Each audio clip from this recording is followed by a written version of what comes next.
Hey friends, welcome to our channel.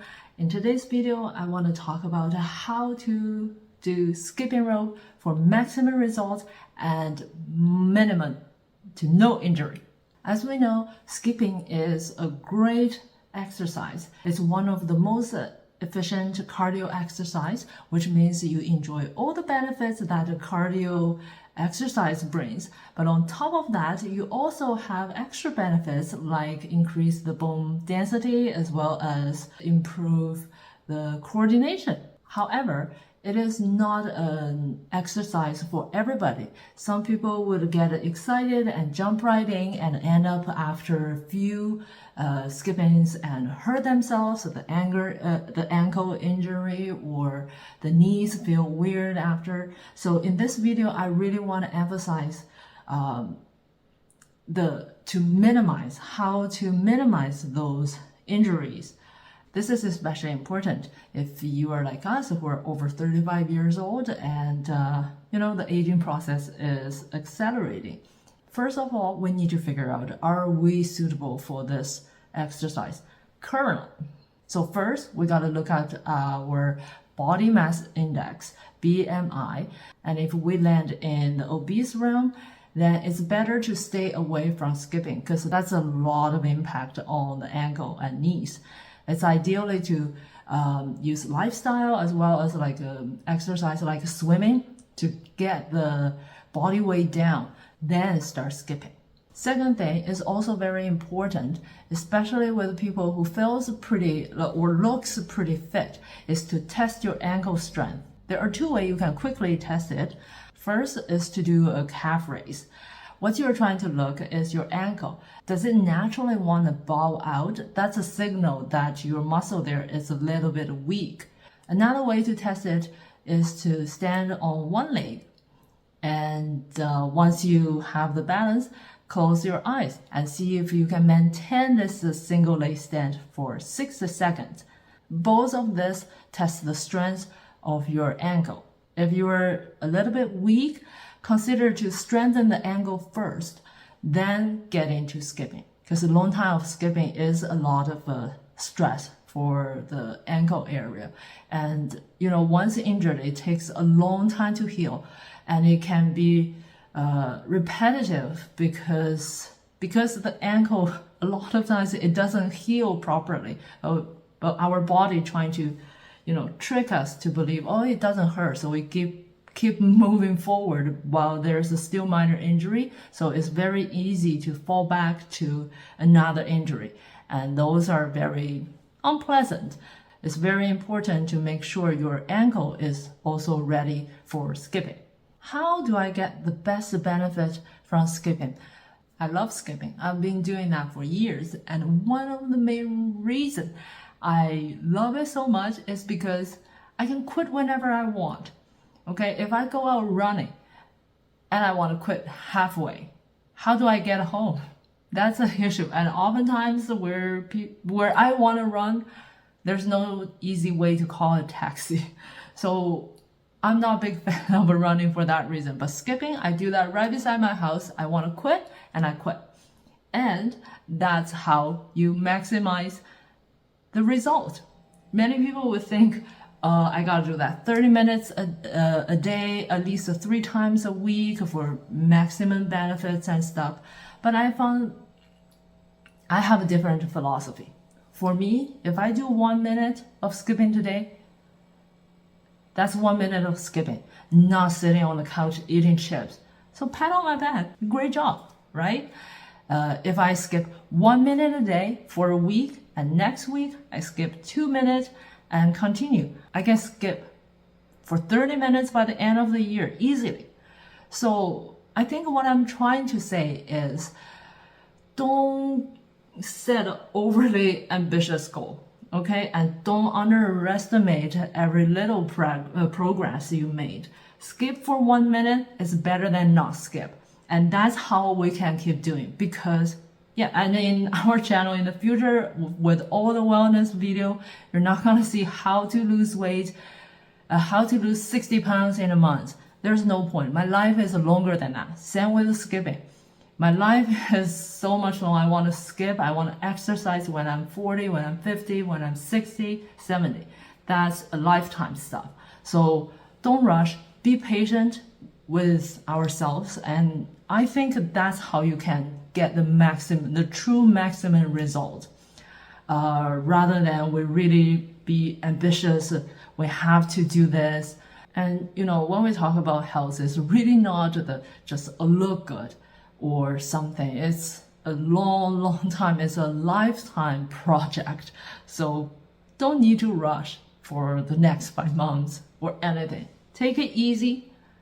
This is something we have to do for the rest of our lives. So don't get too stressed out. And this is the only way you can keep yourself out of that I need to lose 60 pounds realm.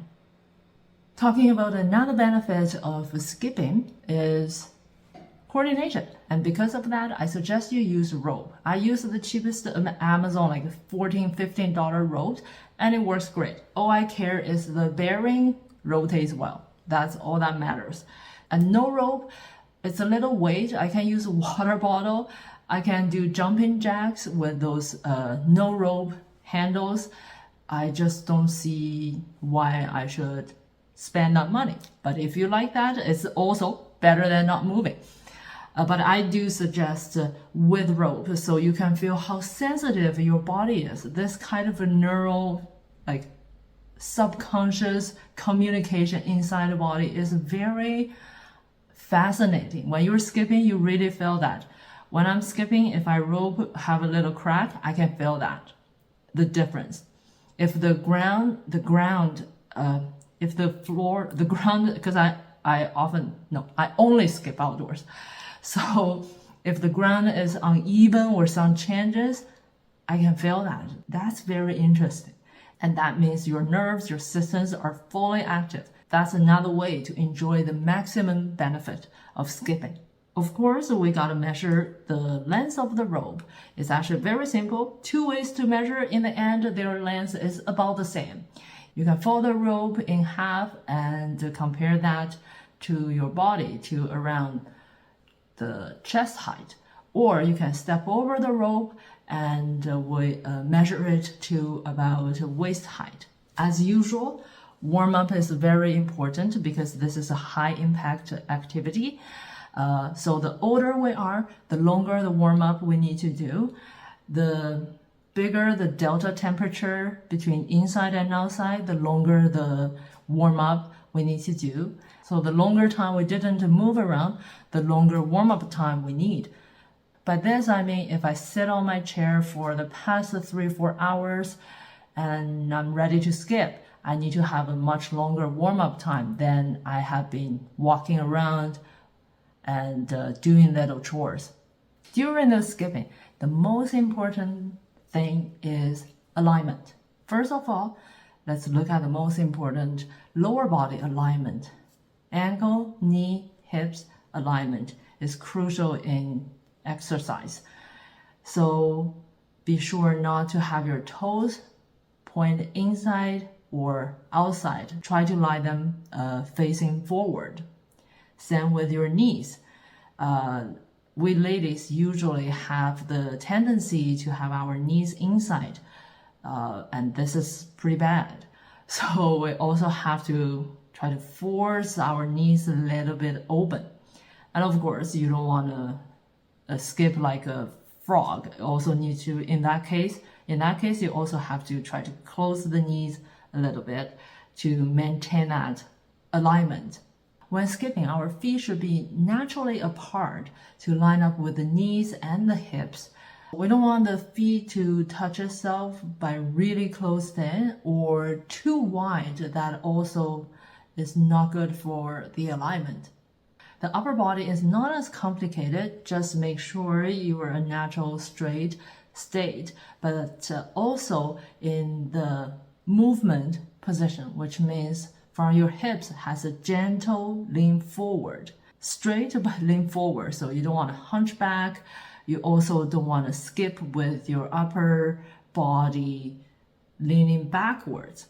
Those are all not good for the lower back. And every skip is soft knee not passing the foot, and only the ball of your foot touching the ground. So overall, our human body designed to reduce the impact is really similar to how you use paper to protect the eggs by folding, right? So we have the angle, we have the knee, we have the gentle bend on the hip. All these are shock absorption to protect your spine. So just keep that in mind, and these kind of details needs tuning. Ideally, you have the mirror. You don't have to spend big money on that. I use my patio door. It works great. Start by implement rigidly about a good posture so that you can skip for a long time. As with all cardio exercise, we also have to watch for breath and heartbeat.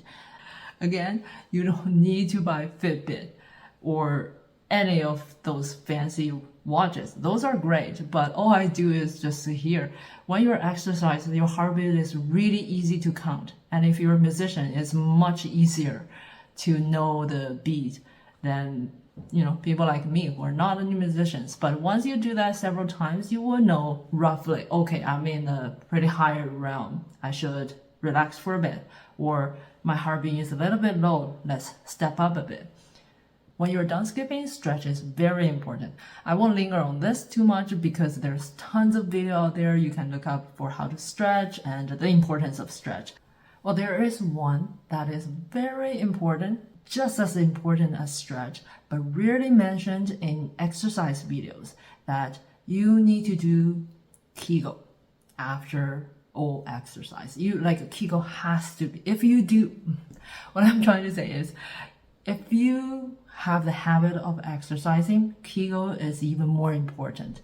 Because whenever we try to tighten our core, even in daily lives and carrying heavy stuffs, those are all very stressful for sphincter muscles. So all jogging, weight lifts, and skipping, all these exercises, be sure to incorporate a Kegel exercise. So sphincter muscle is just like all the other muscles. We need to exercise it and relax it. So you also have to remember to relax it. And maybe in the future, I can do a video on how to train the sphincter muscles with the Kegel and advanced Kegel, but you know what I'm saying, that kind of exercise and how to relax it. Because sometimes because they have a lot of stress, they could be just over tightened and would cause a lot of disease and sometimes hard to diagnose that it's just actually the muscle issue. Last but not least is don't over exercise. We always say how much we need to encourage people to exercise, but everybody are different. 30 minutes could be so easy for some people, but it could be so draining for the others. So it's really important to find your comfort zone and training and gradually increase your time and intensity. Here are a few things I use to gauge if I'm over-exercised. And just to say, over-exercise is just as harmful as no exercise. First of all is appetite. If after your exercise you find yourself lost appetite, don't want to eat, maybe just want to drink something, that's a sign to say, okay, this is too much for me right now. We need to scale back. And sometimes if you exercise a little bit and find yourself can eat almost everything in the world, that's also your body giving you your feedback.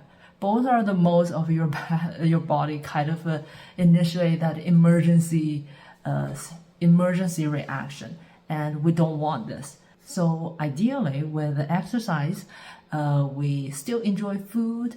The overall amount is still quite stable, maybe a tiny bit of increase. Second is sleep situation. Some people might have problems sleeping after exercise. That's like assuming nothing else changed much in the life. That's also a symptom that you're pushing your body too hard. and should consider to, dial down a little bit. Proper amount of exercise should promote your sleep. So, don't stick to the number of 30 minutes or it has to be an hour. Everybody's different.